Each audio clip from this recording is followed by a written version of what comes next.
नमस्कार दोस्तों, आज हम इस वीडियो में बताने वाले हैं माइनर अकाउंट कैसे खोला जाता है।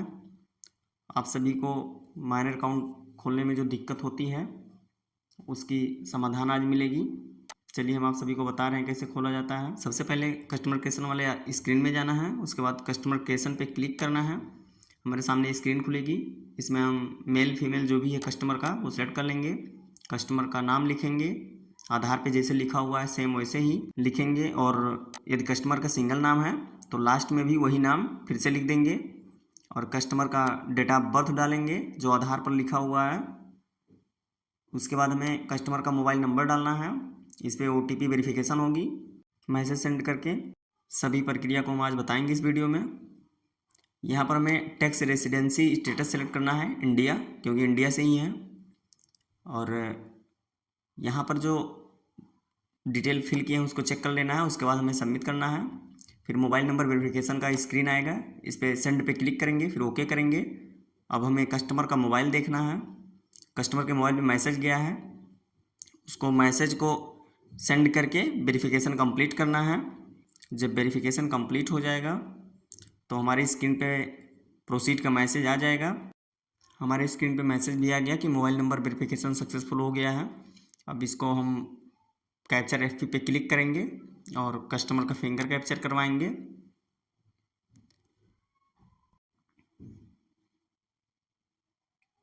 पहले हमें कस्टमर के एक हाथ का पांचों फिंगर कैप्चर करवाना है। यहाँ पर हम क्लिक किए हैं, लेफ्ट हैंड थंब फिंगर दिखा रहा है नीचे। कैप्चर पे क्लिक करेंगे, कस्टमर का लेफ्ट हैंड थंब फिंगर लगवाएंगे। कस्टमर का फिंगर कैप्चर सक्सेस हो जाएगा। जैसे हम फिंगर पे क्लिक करेंगे नीचे फिंगर का नाम दे देगा, लेफ्ट हैंड 4 फिंगर दिखा रहा है। ऐसे ही हमें पांचों फिंगर पहले एक हाथ का कैप्चर करवा लेना है और कैप्चर करवाने के बाद हमें आगे बढ़ना है। देखिए हमारा फिंगर सक्सेस होता जा रहा है। यहाँ पर हमें left hand 4 finger ring finger,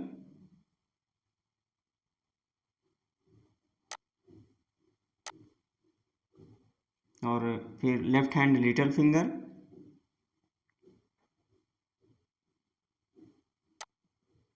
capture जब एक हाथ का हम पूरा करवा लेंगे तब दूसरा हाथ का फिंगर कैप्चर करवाएंगे।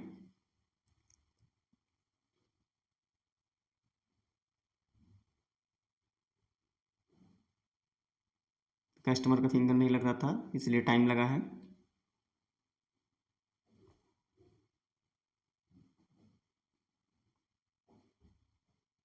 अब हमारा कस्टमर का लेफ्ट हैंड का जो फिंगर था पांचों वो कंप्लीट हो गया है।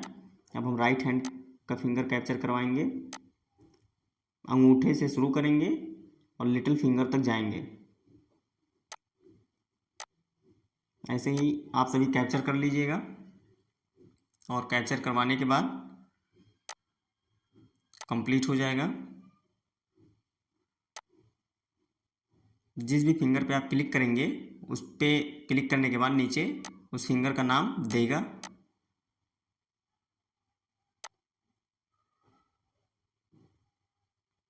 केवल अब लिटिल फिंगर बचा है, उसको कैप्चर करवाएंगे। अब देखिए यहाँ नीचे दे रहा है रीजन। जैसे मान लीजिए किसी कस्टमर का फिंगर कटा हुआ है तो उसमें रीजन लगा करके उसको कैप्चर नहीं करेंगे तभी हो जाएगा, उसमें रीजन डालना पड़ेगा। लेकिन जब कस्टमर का फिंगर है तो कैप्चर ही करना है, क्लिक करेंगे कैप्चर करेंगे।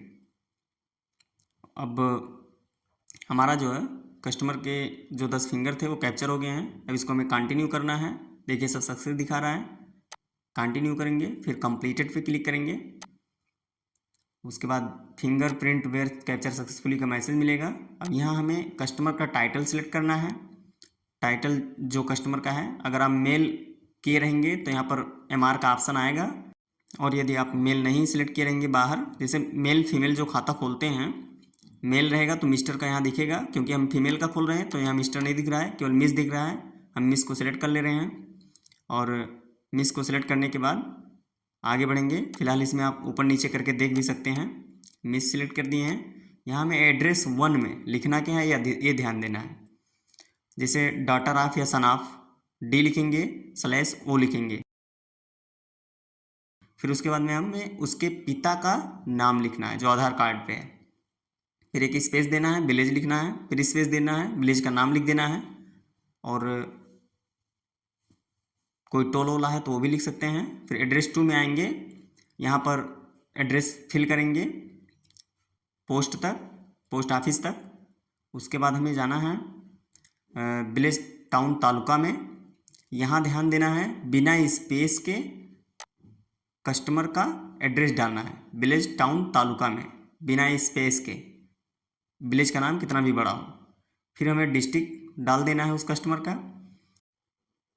डिस्ट्रिक्ट के बाद हमें स्टेट सेलेक्ट करना है, सिटी सेलेक्ट कर लेना है, जो भी सिटी होगा आपका वो सिलेक्ट कर दीजिएगा। पिन कोड यहाँ डालना है जो कस्टमर के आधार कार्ड पे है। फिर यहाँ में एक्विजिशन टाइम में जाना है, स्टूडेंट सेलेक्ट करना है क्योंकि हम माइनर अकाउंट खोल रहे हैं तो स्टूडेंट ही रहेंगे। फिर यहाँ में OBD KYC डॉक्यूमेंट में Aadhaar card UID with same address select करना है। और उसके बाद में उसी के सामने OBD KYC डॉक्यूमेंट डिटेल दिखेगी, यहाँ में कस्टमर का आधार नंबर डाल देना है। फिर यहाँ में रिलीजन सेलेक्ट करना है, जैसे किस धर्म से है वो कस्टमर, जो भी धर्म होगा वो धर्म सेलेक्ट कर लीजिएगा। उसके बाद कास्ट में जनरल OBC ST SC जो भी कुछ है सेलेक्ट करके यहाँ फॉर्म 60 डालना है क्योंकि हम बिना पैन कार्ड के खाता खोल रहे हैं माइनर अकाउंट। फिर यहाँ हमें सिंगल अनमैरिड करना है। उसके बाद में हमें यहाँ गार्जियन या फादर जो भी कुछ हैं उनका सेलेक्ट कर लेना है। फिर गार्जियन या फादर का नाम यहाँ डालना है, फर्स्ट में, फर्स्ट मिडल लास्ट जो भी कुछ होगा उसको फिल कर लेना है। नंबर ऑफ डिपेंड माइनर हैं तो इन पर तो कोई डिपेंड होगा नहीं, इसको हम 0 कर रहे हैं। अंडर मैट्रिकुलेटेड, पढ़ाई जो है एजुकेशन क्वालिफिकेशन अंडर मैट्रिकुलेटेड है, माइनर अकाउंट है।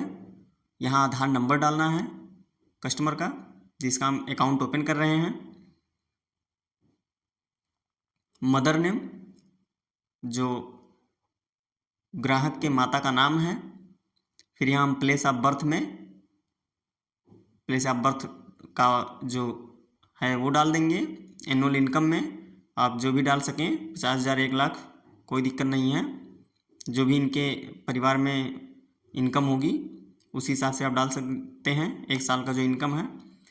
फिर यहाँ हम आएंगे CKYC डिटेल में, यहाँ फादर का टाइटल MR सेलेक्ट करेंगे, फादर का नेम डालेंगे फर्स्ट में और फिर लास्ट में भी फादर का नाम डालेंगे, फर्स्ट मिडल लास्ट जो भी कुछ होगा आप डाल दीजिएगा। फिर मदर टाइटल MRA सेलेक्ट करेंगे और यहाँ पर भी मदर का लास्ट नेम डालेंगे। यहाँ हमें CKYC के ऑप्शन में स्टूडेंट ही डालना है। यहाँ एड्रेस टाइप में रेसिडेंटियल और OBD KYC डॉक्यूमेंट में UID आधार सेलेक्ट करना है। फिर एड्रेस प्रूफ नंबर में आधार का नंबर डालेंगे। हमें फिर CKYC स्टेट सेलेक्ट करना है, कस्टमर का जो स्टेट है वो स्टेट डालेंगे। CKYC डिस्ट्रिक्ट जो कस्टमर का डिस्ट्रिक्ट है यानी ज़िला है। फिर यहाँ हम CKYC एक्सपायरी डेट डालेंगे, जो भी आप डाल दें, लघु मान के चलिए 4-5 साल 10 साल जो भी डाल दें कोई दिक्कत नहीं है। फिर यहाँ हम नॉमिनी डिटेल में आएंगे, नॉमिनी डिटेल नो रहेगा, इसको नो ही रहने देना है। ATM डिटेल में जाएंगे, ATM को नो करेंगे क्योंकि माइनर अकाउंट पे ATM इशू नहीं हो रहा है। आप फॉर्म 60 में सेम ही का डेट डालेंगे जिस दिन हम अकाउंट ओपन करेंगे। एग्रीकल्चर इनकम में आप डाल दीजिए जो एग्रीकल्चर इनकम हो। Other than agriculture income for annum में यहाँ भी हमें इनकम डालना है और पैन अप्लाई नो करना है। फिर हमें यहाँ ध्यान देना है, यहीं से हम लोगों की दिक्कत होती है। बर्थ सर्टिफिकेट डिटेल में बर्थ सर्टिफिकेट यानी जन्म प्रमाण पत्र का रजिस्ट्रेशन नंबर डालना है और उसके बाद में किस डेट में इशू हुआ है वो डेट डालना है। यहाँ पर जिस डेट में सर्टिफिकेट इशू हुआ है सर्टिफिकेट पे लिखा रहेगा, सब डिटेल आपको सर्टिफिकेट पे ही मिलेगा। बर्थ सर्टिफिकेट पे प्लेस ऑफ बर्थ जो सर्टिफिकेट में लिखा है वही यहाँ पर आपको डाल देना है और उसके बाद में प्लेस ऑफ बर्थ डालने के बाद हमें इशू ऑफ अथॉरिटी ये भी डालना है। प्लेस ऑफ बर्थ जब डाल लेंगे तो फिर हमें इशू अथॉरिटी वो हमारे बर्थ सर्टिफिकेट पे ही मिलेगा, ऊपर ही लिखा रहेगा इशू अथॉरिटी, जो लिखा हुआ है वही हम इसमें लिख देंगे, जो नाम लिखा है इशू अथॉरिटी का। और उसके बाद ध्यान सबसे ज़्यादा यहाँ देना है पेरेंट गार्जियन KYC ID में। यहाँ दिक्कत होती है, आधार कार्ड जब सेलेक्ट कर दिया जाता है तब दिक्कत होती है। यहाँ पेरेंट गार्जियन का नाम डाल देंगे, पेरेंट गार्जियन का डेट ऑफ बर्थ डालेंगे, उसके बाद रिलेशन सेलेक्ट कर देंगे, कौन सा रिलेशन है कस्टमर से, मदर है या फादर है या कोई गार्जियन है। सेलेक्ट करने के बाद पेरेंट गार्जियन ID टाइप में election I card with same address select करके इलेक्शन आई कार्ड डाल करके खोल दीजिएगा, खुल जाएगा। यहाँ आधार कार्ड सेलेक्ट करने पर दिक्कत करेगा, आधार नंबर 12 डिजिट करके मैसेज देगा। फिर यहाँ में सेंसस कोड डिटेल में आना है, कस्टमर का स्टेट सेलेक्ट करना है, डिस्ट्रिक्ट सेलेक्ट करना है, सब डिस्ट्रिक्ट सेलेक्ट करना है, उसके बाद में विलेज कस्टमर का जो है वो सिलेक्ट कर लेना है। फिर हमें एक एक टैब में जा कर के पूरा मिलाना है कि कहीं कुछ छोड़े तो नहीं है, यदि हम कुछ छोड़े रहेंगे तो दिक्कत होगी, फॉर्म कन्फर्म सबमिट नहीं होगा। या फिर हम आएंगे KYC डिटेल में सब चेक कर लेंगे, फिर कस्टमर डिटेल में सब चेक कर लेंगे। उसके बाद confirm customer has submitted form 60 पे टिक करेंगे। उसके बाद हम यहाँ सबमिट करेंगे, सबमिट कर लेंगे तो उसके बाद हमें एक मैसेज मिलेगा इनसाइड फॉर्म 6061, इसको हम ओके करेंगे। फिर हमें सबमिट नहीं करना है, वो हमारा सबमिट हो चुका है। अभी हमारे सामने स्क्रीन चेंज होगी, स्क्रीन चेंज होकर के फ़ोटो अपलोड वाला स्क्रीन आएगा। फ़ोटो भी कैसे अपलोड किया जाएगा वो भी हम आप सभी को बताएंगे, और जो भी प्रक्रिया है फ़ोटो अपलोड का यहाँ देखिए। अब हमें फ़ोटो अपलोड करना है उस कस्टमर का, अपलोड फ़ोटो जो चूज फाइल लिखा हुआ है, यहाँ कस्टमर फ़ोटो साइज़ जो है 1 KB से 25 KB होना चाहिए, और JPG में, JPG की जगह GIF लिखा हुआ, लेकिन GIF शायद सही से काम नहीं कर रहा है, JPG ही करना होगा। फ़ोटो को आप या तो मोबाइल से अपने खींच करके व्हाट्सएप के माध्यम से ले लीजिएगा अपने सिस्टम में, या प्रिंटर में स्कैन कर लीजिएगा, स्कैन करके रख सकते हैं आप। और पिक्चर मैनेजर में खोलिएगा, यदि फ़ोटो ऐसे उल्टा दिखेगा तो आपको फिर पेंट में खोलना पड़ेगा, क्योंकि वहाँ पर तो सीधा दिखा रहा है लेकिन खोलने के बाद वो उल्टा दिखा रहा है, तो फ़ोटो उल्टा अपलोड हो जाएगा। तो पेंट में हम खोल लिए हैं। अब इसको हम छोटा करके साइज, उसके अंदर इसको हम रिसाइज कर लेंगे, सेलेक्ट पे जाएंगे और यहाँ पर सेलेक्ट कर लेंगे जो भी एरिया हमें सेलेक्ट करना है। आप भी सही तरीके से सेलेक्ट कर लीजिएगा जो फ़ोटो का सेलेक्ट करना है। उसके बाद फिर क्रॉप पर क्लिक करना रहेगा था। फिर यहाँ हम सेलेक्ट कर ले रहे हैं साइज़ बने हिसाब से, जो फ़ोटो सही से दिखे। उसके अंदर सेलेक्ट करने के बाद क्रॉप कर लेंगे, और क्रॉप जब हो जाएगा तो ये हमारा फ़ोटो सही हो जाएगा, क्रॉप एरिया। फिर हम इसको सेव एस करेंगे, ध्यान से देखिएगा, सेव एस करना है फाइल वाली स्क्रीन में जा करके। फिर यहाँ हमें नाम लिख देना है, फ़ोटो लिख दें या पिक्चर लिख दें, जो भी लिख दें। यहाँ हम पिक्चर लिख रहे हैं, और देखिए सेव एस टाइप में JPG दिख रहा था, इसको हम क्लोज करेंगे। यहाँ पर हम पिक्चर जो सेव किए हैं ओपन करेंगे माइक्रोसॉफ्ट ऑफिस पिक्चर मैनेजर में। यहाँ एडिट पिक्चर में जाएंगे, फिर क्रॉप पे क्लिक करेंगे, फिर से हम यहाँ फ़ोटो सही तरीके से क्रॉप कर लेंगे। क्रॉप करने के बाद ओके पे क्लिक करेंगे, फिर यहाँ एडिट पिक्चर में दोबारा जाएंगे, कंप्रेस पिक्चर में जाएंगे, ईमेल मैसेज पे क्लिक करके फिर ओके करेंगे। फ़ोटो हमारा 7.94 KB दिखा रहा है। फिर यहाँ बंद करेंगे, ये सेव हो जाएगा ऑटोमेटिक। फिर इसको हम देखेंगे, साइज देखिए नीचे दिखा रहा है 13.9 KB। अब हम अपना कियोस्क को खोलेंगे, यहाँ पर चूज फाइल पे क्लिक करेंगे, जो फाइल सेव किए हैं उस पर डबल क्लिक करेंगे, या ओपन भी कर सकते हैं। फिर सबमिट करेंगे।